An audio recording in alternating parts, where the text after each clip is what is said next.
귀한 찬양 하나님께서 받으신 줄로 믿습니다. 사랑하는 성도 여러분, 오늘도 행복한 주일입니다. 그러니 오늘도 이 시간 말씀을 통해 큰 은혜 받으시기를 주님의 이름으로 축원합니다. 오늘은 여러분 사도행전 9장의 말씀을 함께 보려고 합니다. 그리스도인들이라면 반드시 읽고 은혜를 받아야 할 말씀 중에 한 군데가 있다면 바로 오늘 이 사도행전 9장의 말씀입니다. 이 9장 말씀을 읽어야만 그 다음에 계속 연이어 나오는 사도행전 또 바울 서신의 말씀에 큰 감동을 받을 수 있겠다 싶습니다. 오늘 본문 9장에 사울이 거론되고 있죠, 여러분. 오늘은 그 사울을 중심으로 설교를 하려고 하는 것입니다. 사울은 우리가 흔히 이야기하는 사도 바울이지요. 사울이면 사울이지고 바울이면 바울이지 왜 사울이겠습니까? 사울은 유대인들이 사용하는 유대식 호칭입니다. 바울은 로마식 표기입니다. 헬라어로 부를 때는 바울로 부르지요. 유대 땅에서 부를 때는 사울로 부르는 겁니다. 이방인들을 전도할 때는 주로 바울이라는 이름을 썼을 것입니다. 그것도 지혜인 겁니다. 어떤 사람들은 바울이 성령 체험을 강하게 받은 후로 사울이라는 이름이 바울로 바뀌었다 이렇게 이야기를 하는데 잘못된 해석입니다. 사울은 유대식 표기이고 바울은 로마식 표기입니다. 아무튼 오늘 본문에서는 사울이라고 표기를 했으니 저는 계속해서 사울이라고 호칭을 하겠습니다. 오늘 저는 여러분과 함께 사도행전 9장 말씀을 통해 우리가 믿는 하나님은 과연 어떤 하나님이실까를 생각해 보고자 하는 거예요. 우리가 섬기고 믿는 하나님은 어떤 하나님일까? 우선 첫째, 우리 하나님은 우리를 만나 주시는 하나님이십니다. 우리 하나님은 나를 만나 주시는 하나님이세요. 우선 1절 말씀을 보니까 여러분 오늘 사도행전 9장 1절 말씀부터 사실은 22절 말씀까지의 내용을 담고 있는 설교입니다. 우리 안은실 집사님께서 사실은 3절부터 9절 말씀까지만 읽었지만 우리가 오늘 다 이해하려면 1절 말씀부터 22절 말씀까지는 보셔야 할 것 같아요. 그런데 우선 1절 말씀을 보겠습니다. 1절 말씀 보면 사울은요, 주의 제자들에 대하여 여전히 위협과 살기가 등등했다. 그렇게 표현하고 있습니다. 그러니까 사울은 주님을 믿는 제자들에 대해서 제자들에게 위협을 했고 또 제자들을 대하는 살기가 등등했어, 높았어요. 다시 말하면 예수 믿는 사람을 핍박하는 사람이었다는 것을 오늘 이 문장을 통해서 단번에 알게 해주지요. 말씀을 보니 청년 사울은요, 사내들인 공회가 발부한 공문을 들고 지금 다메섹을 향하여 가고 있는 거예요. 사내들인 공회하면 그 당시 유대인들의 최고 법정입니다.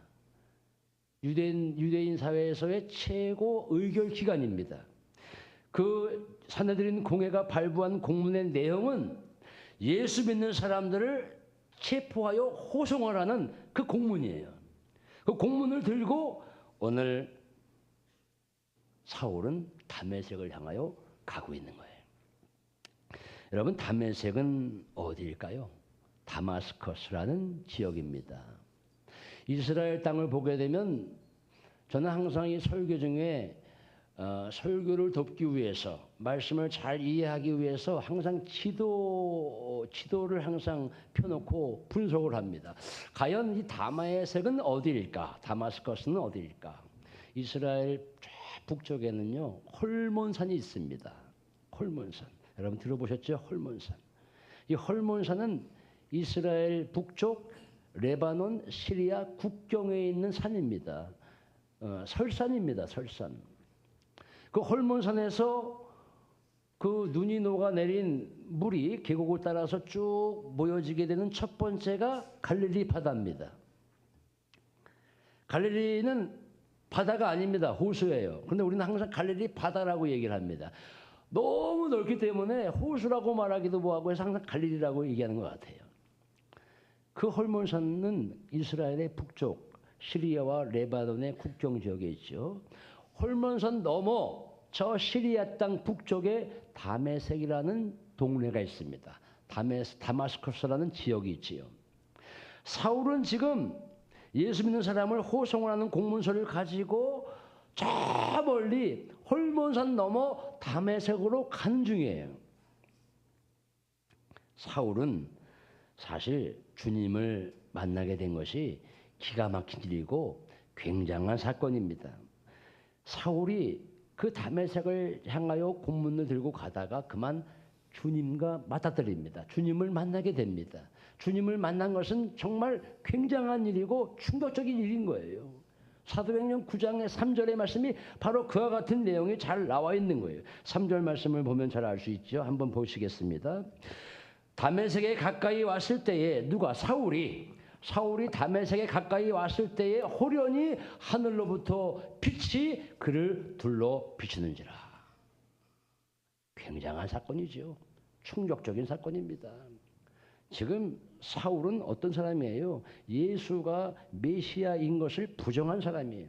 더 나아가서 예수 믿는 사람들을 체포하고 호송하는 역할을 맡은 사람이에요. 그런 사울에게 주님이 나타나신 겁니다. 주님의 빛이 강렬하게 사울을 둘러 비추게 된 거예요. 그 빛 속에서 사울은 주님의 음성을 듣게 됩니다. 사울아, 사울아, 네가 어찌하여 나를 핍박하느냐? 누구십니까? 사울아, 사울아, 네가 어찌하여 나를 핍박하느냐? 사울이 대답합니다. 묻습니다. 누구십니까? 도대체 누구십니까? 나는 너가 핍박하는 예수라. 나는 너가 핍박하는 예수라. 사울은 그 빛과 음성 앞에 그대로 꼬꾸라집니다. 그대로 꼬꾸라집니다. 그가 꼬꾸라진 후에 일어났을 때는 시력을 잃게 되고요. 앞을 볼 수가 없었습니다. 사울과 예수의 만남이 이렇게 시작되었습니다. 여러분, 오늘 본문 말씀을 머리로 이해할 수 있겠습니까? 다메섹으로 가다가 주님의 빛이 나를 둘러 비추었어요. 머리로 이해할 수 있는 사건입니까? 이성적으로 이해할 수 있는 사건입니까? 아니지요. 이 사건은 반드시 영적으로 느끼셔야 되고 믿음으로 바라보아야만 이해되는 말씀이에요. 주님의 빛이 밝은 광채가 갑자기 사울을 둘러덮었다는 것을 이성적으로 이해한다는 것은 어렵습니다. 영적으로 쓰여진 말씀을 이성적으로 이해하는 것은 어렵지요. 그런데 오늘 제가 말씀드리고자 하는 것은 지금부터입니다. 사울과 주님의 만남을 누가 먼저 주도했느냐 하는 거예요. 누가 먼저 주도했느냐. 사울이 주님을 만나려고 한 것입니까? 사울이 그날 아침 내가 다마스커스로 가게 될 텐데 홀몬산 넘어 다메스커스로 가게 될 텐데 그 다마스커스 거의 가까이 이르렀을 때 내가 주님의 빛을 보게 될 거야 라고 계획을 했습니까? 전혀 아닙니다. 호련히 주님의 빛이 사울을 둘러 비추었으니 이것은 분명 하나님이 주도하신 거예요. 하나님이 주도하신 거예요. 인간이 하나님을 만나려고 하는 것이 아닙니다. 사울이 주님을 만나려고 안간힘을 쓴 것이 아니라 주님께서 일방적으로 사울에게 찾아오신 거예요. 우리는 그 사실을 알아야 됩니다. 과거에 우리가 기도원을 많이 갔댔죠. 저도 경기도 청평에 있는 그 유명한 한월산 기도원에 가서 전균 수련회도 해보고 통성기도도 해보고 했댔어요. 하나님 제발 나타나 주시옵소서. 잣나무를 붙잡고 전나무를 붙잡고 강력하게 기도했어요. 하나님 오시옵소서. 하나님. 근데 한 번도 하나님이 그렇게 전나무를 붙잡고 기도해도 오신 적은 없었어요. 오늘 본문에서 보면 사울이 주님을 만나려고 원한 것이 아닙니다. 주님이 사울을 만나 주신 거예요. 이것이 핵심입니다. 그래서 하나님은 어떤 하나님이세요? 나를 만나주시는 하나님이십니다. 오늘 말씀의 첫 번째가 그래요. 하나님은 과연 어떤 분이실까? 하나님은 나를 만나주시는 하나님이시다. 성경은 온통 하나님이 먼저 찾아와 주시는 사건으로 가득 차 있어요. 창세기 12장 1절 말씀 보면 하나님께서 아브라함에게 먼저 찾아오시잖아요. 갈대아 우르에 있는 아브라함에게 먼저 찾아오십니다. 아브라함이 먼저 하나님을 찾은 게 아니잖아요. 너는 너의 본토 친척 아베 집을 떠나 내가 너에게 지시할 땅으로 가라. 창세기 12장 1절은 하나님께서 처음으로 아브라함을 선택하여 아브라함에게 찾아오신 거예요. 출애굽기 3장 1절 말씀에 모세가 호렙산에 가까이 이르렀을 때 하나님이 먼저 모세에게 찾아오지요. 하나님이 모세를 만나 주신 사건이 출애굽기 3장에 나와 있거든요. 모세야 모세야 너가 선 곳은 거룩한 곳이니 네 발에서 신을 벗어라. 모세가 하나님을 만나고자 해서 만난 것이 아니라 하나님이 일방적으로 모세에게 찾아왔어요. 성전에 앉아서 늘 습관처럼 있었던 이사야에게 하나님이 찾아오셔서 천사들이 나타나서 날개짓하며 이사야가 앉아있는 성전에 가득 찼습니다. 화로다 화로다 나는 망하였도다. 왜? 하나님을 만날 줄이야 꿈에도 몰랐어. 늘 습관처럼 모태신앙인이 습관처럼 그냥 와서 예배드리고 기도했지만 하나님의 간절한 사모함을 느끼지 못했어. 그래서 모태신앙이에요. 이것도 못해 저것도 못해 아무것도 못해. 모태신앙이 뭐예요? 내가 부모님 손에 이끌려서 신앙생활을 하고 있지만 하나님이 나를 만나주시는 걸 전혀 알지 못하고 그냥 이것도 못해 저것도 못해 나가자니까 나가는 게 모태신앙이에요? 그게 아니죠. 그렇게 모태신앙이었지만 하나님이 찾아오셨어요.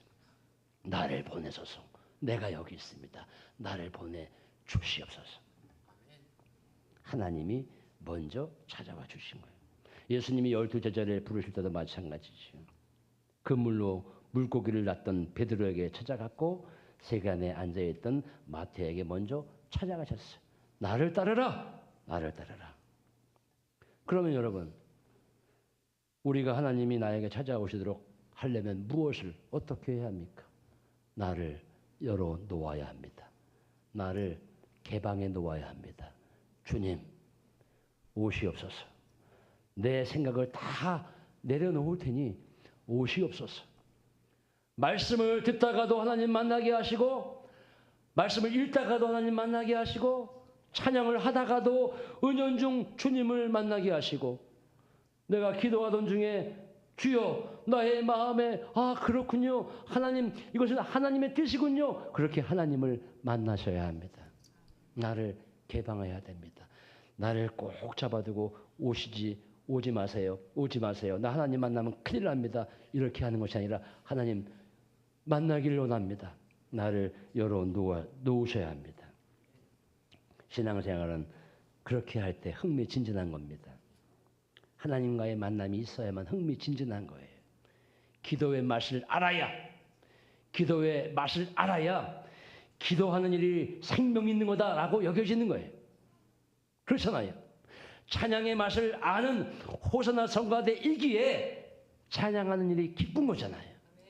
왜? 찬양의 맛을 아니까. 찬양의 맛을 모르면 이 호사나 성가대에 앉아있는 자리가 무거운 짐의 자리잖아요. 찬양의 맛을 아니까 앉아있는 것이지.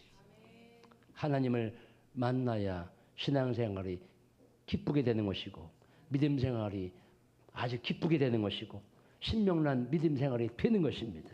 그러므로 언제나 우리를 만나주시는 하나님을 믿으시기 바랍니다. 두 번째, 우리 하나님은 어떤 하나님이실까? 우리 하나님은 끊임없이 나를 따라합시다. 다듬어 주시는 하나님이세요. 말씀을 볼까요? 주님의 빛을 본 사울은요 어떻게 됐을까요? 주님의 빛을 본 사울은 앞이 보이지 않았습니다. 그래서 사람들의 손에 질질 끌려 다메섹으로 들어갔습니다. 본인의 힘으로 들어간 게 아니에요. 사람들의 손에 끌려 다메섹으로 들어갔다는 거예요. 8절로 9절 말씀이 그 근거가 됩니다. 사울이 땅에서 일어나 눈은 떴으나 아무것도 보지 못하고 사람의 손에 끌려 다메섹으로 들어가서 사흘 동안 보지 못하고 먹지도 마시지도 아니하니라. 눈은 떴으나 앞이 보이지 않는 거예요. 신막이 가려 있는지 혹은 우리 연세 드신 분들 항상 수술받게 되는 백내장이 안에 있는지 모르지만 앞이 안 보이는 거예요. 여러분 눈이 침침하면 얼마나 힘듭니까? 앞이 잘 보여야 되잖아요. 나이가 들면 제일 처음 증세가 노안이잖아요. 갑자기 눈이 침침해지고 그래서 돋보기를 써야 하고 주여 제발 이 돋보기 좀 안 쓰게 도와주세요. 저도 이 다초점이 다초점. 이걸 벗으면요 여러분들이 너무 잘 보입니다. 저는 눈이 너무 좋아서 여기 앉아 계신 분들 이렇게 보면 제가 너무너무 잘 보여요. 그런데 이걸 제가 왜 씁니까? 글이 안 보여요. 글이.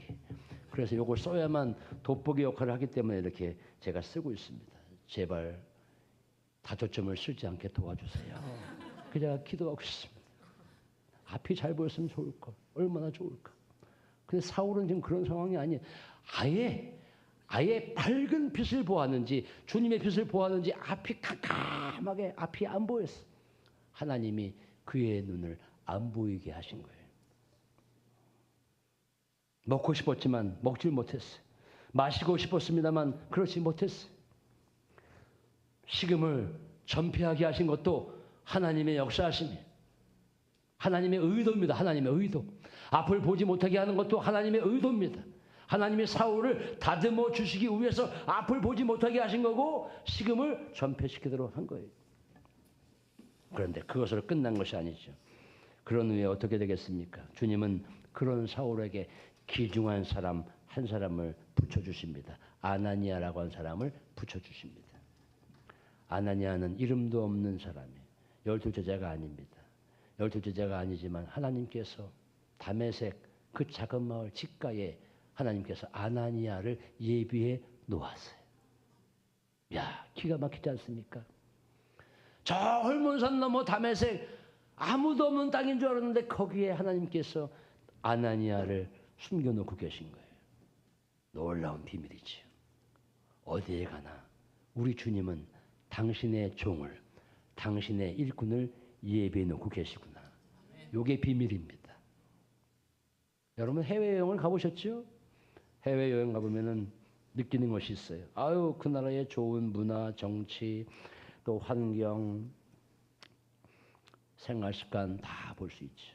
근데 저는 항상 그거를 느끼긴 합니다만은 해외 가면 항상 느끼는 게 있어요. 세계 어디를 가도 한국 사람이 있구나. 베트남 다낭을 가도 한국 사람이 있구나. 충청도 말로 여기가 스페인이요, 한국이요. 가우디 성당을 가도 한국 사람이 있고,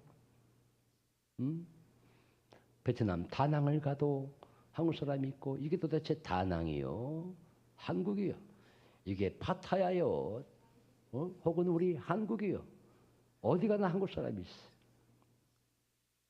같은 얘기는 아닙니다만 우리 하나님은 어디를 가도 당신의 사람, 당신의 일꾼을 준비해 놓고 계시다는 사실입니다.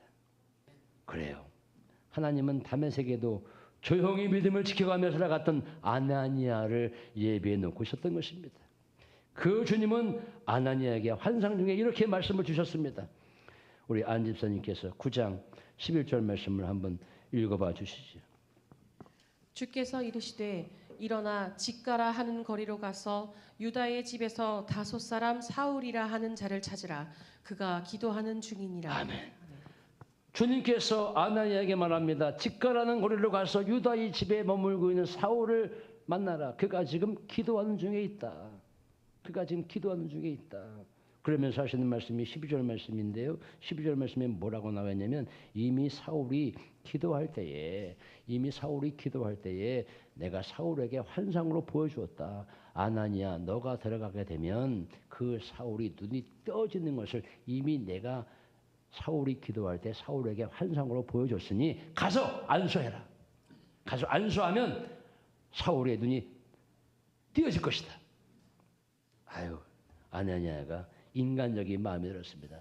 주님, 말이 됩니까? 말이 안 됩니다. 지금 사울은요, 예루살렘에서 주님을 믿는 사람들을 엄청나게 핍박을 했고요. 많은 해를 끼친 사람이에요. 더 나아가서 이 사울은 말이죠. 다메섹에도 소문이 자자합니다. 예, 예수를 체포할 권한이 많은 사람이기 때문에 그 사람을 어떻게 믿을 수 있겠습니까? 그 사람 안수를 받는다고 해서 눈이 떠지고 당신의 사람이 되겠습니까? 도저히 될 수 없습니다. 인간적인 생각이지요. 그런데 15절 말씀에 너무 중요한 말씀이 있어요. 주님께서 아나니아에게 말씀하십니다. 그는 내 이름을 이방인과 임금들과 이스라엘 자손들에게 전하기 위하여 택한 나의 그릇이라. 그는 내 이름을 이방 사람과 임금들과 이스라엘 자손들에게 전하기 위해서 내가 택한 나의 그릇이야. 나의 도구야. 내가 이미 작정했어. 그 말씀을 주님께서 아나니아에게 말하니, 아나니아, 너 가서 잠만 말고 가서 그에게 안수하라. 가서 안수했습니다. 그 말씀에 순종해서 사울을 제자가 안수를 하게 되죠. 그랬더니 18절 말씀에 이런 놀라운 기적의 역사가 일어납니다. 즉시 사울의 눈에서 비늘 같은 것이 벗어져 다시 보게 된지라. 할렐루야. 할렐루야. 안수를 하니 비늘 같은 것이 벗어져, 신막 같은 것이 벗어져 다시 보게 되었다는 거예요.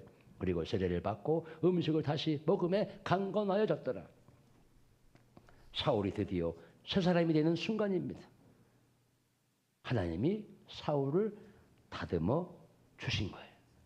여러분, 하나님은 두 번째 어떤 하나님이시라고요? 하나님은 나를 다듬어 주시는 하나님이세요.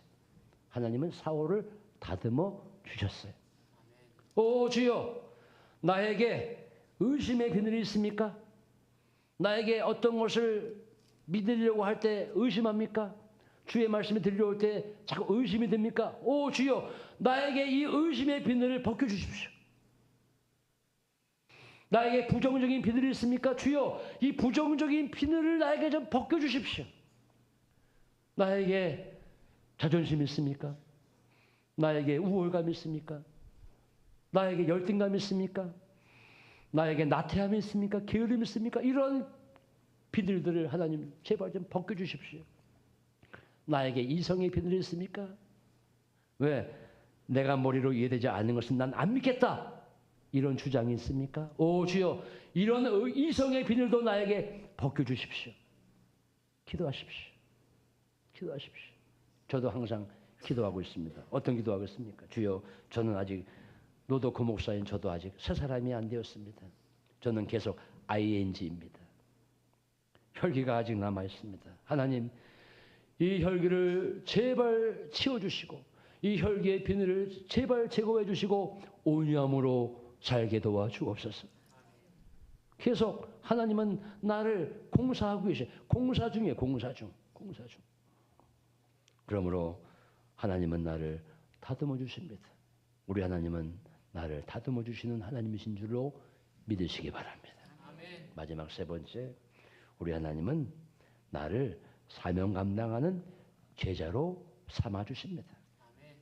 20절 말씀을 우리 안지사님 또 읽어 주실 겁니다. 20절 말씀. 즉시로 각 회당에서 예수가 하나님의 아들이심을 전파하니. 아멘. 즉시로 각 회당에서 예수가 하나님의 아들이십니다 라고 전파했어요. 여러분 보세요. 새 사람이 된 증거가 뭡니까? 그냥 눈이 떠지고 음식을 먹고 강건하면 그게 끝입니까? 그게 아니죠. 새 사람이 되었다는 증거는 그가 즉시로 동네에 들어가서 예수가 하나님의 아들이다 라고 전파한 거예요. 변화된 것입니다. 다메섹에 들어갈 때 처음에 입장은 예수 믿는 사람들을 체포하는 일로 간 거예요. 집에서 나올 때는 공문을 들고 예수 믿는 사람들을 잡아야 되겠다라는 마음으로 나온 거예요. 그런데 그가 주님의 빛을 보고 나서 다메섹에 들어가서 첫 마디는 뭐냐? 예수가 하나님의 아들입니다 라고 180도 바뀌었어요. 이것은 9장 3절 호련히 갑자기 주님의 빛을 보았기 때문에 그런 거예요. 호련히가 뭡니까? 뜻하지 아니하게 갑자기 하나님이 주도하신 그 만남 때문에 사울이 변화됐어. 그래서 즉시로 회당에 들어가서 예수가 하나님의 아들입니다 라고 전한 거예요. 저 사람이 된 증거지. 그래서 22절 말씀을 한번 읽어봐 주시기 바랍니다. 9장 22절. 사울은 힘을 더 얻어 예수를 그리스도라 증언하여 다메섹에 사는 유대인들을 당혹하게 하니라. 사울은 힘을 더 얻었어요. 야, 저 인간이 예수 믿는 사람들을 잡아 호송하는 인간인데 왜 저래? 왜 저래? 너 지금 미치지 않았어? 라고 그 말을 들으면 들을수록 힘을 더 얻어서 예수가 하나님의 아들이다 라고 하며 유대인들을 더 당혹하게 했다는 거예요. 여러분, 이것이 바로 하나님의 역사입니다. 하나님의 역사예요. 여러분, 1874년도에 태어난 김익두라는 사람 아시죠? 아버지 김응서, 어머니 전익선 사이에 외아들로 태어났어요. 외아들로 태어났으니 부모가 오냐 키웠어요. 그러다 보니까 김익두는 장안의 깡패가 되었어요. 동네 시장통에 가도 자기보다 연세 많은 어머니 같은 분에게도 욕을 해대며 정말 모렴치한 삶을 살았어요. 김익두만 지나가면 많은 사람들이 피해갔어요. 장안의 깡패였기 때문에. 근데 어느 날 장안에서 우연히 건네받은 전도지 한 장을 보게 됩니다. 그 전도지 한 장에는 베드로전서 1장 24절로 25절 말씀에 눈이 모아졌습니다. 그 말씀에는 세세토록이라는 단어에 눈이 모아지면서 세세토록 이게 무슨 뜻일까? 집에 와서 나도 한번 성경책을 읽어볼까? 부지런히 성경책을 읽게 됩니다. 하나님께서 김익두 그 양반에 은혜를 주십니다. 놀라운 비밀이 이 성경책에 들어있구나. 어느 날 그는 안악지역이라는 곳, 황해도 안악지역에 살고 있었는데 안악지역에 안악교회를 들어가게 됩니다. 스왈론 선교사가 전하는 말씀을 듣게 됩니다. 그 말씀이 전해올 때 김익두는 하염없는 눈물을 흘립니다. 오 주님, 제가 그동안 잘못 살았습니다. 깊은 하나님의 은혜를 받습니다. 그런 그가 회개하고 복음을 전하는 목사가 되었습니다. 1910년도부터 40년도까지 일제시대 치하에 있었지만 회개에 위대한 부흥운동을 일으키는 목사님으로 살게 되지요. 하나님이 그를 선택하시고 당신의 그릇으로 세워주신 거예요. 사랑하는 성도 여러분, 하나님 만나기를 사모하는 분들이 되시기를 축원합니다. 하나님이 나를 어떻게 만나주신가를 날마다 묵상하고 또 묵상하시기 바랍니다. 말씀을 듣거나 읽을 때, 기도할 때, 아니면 환상 중에, 아니면 마음의 감동으로나 어떻게 하나님이 나에게 다가오시는가를 마음 열고 사모하시기를 바랍니다. 그리고 그 하나님에게 나를 전적으로 맡기십시오. 하나님, 나를 다듬어 주셔서 나를 당신의 도구로 써 주시옵소서. 사울이 하나님을 만나 다듬어지고 제자로 살아가기로 작정한 것처럼 우리 모두 다 그렇게 살아가시는 저와 여러분 되시기를 주님의 이름으로 축원을 드립니다. 기도하겠습니다.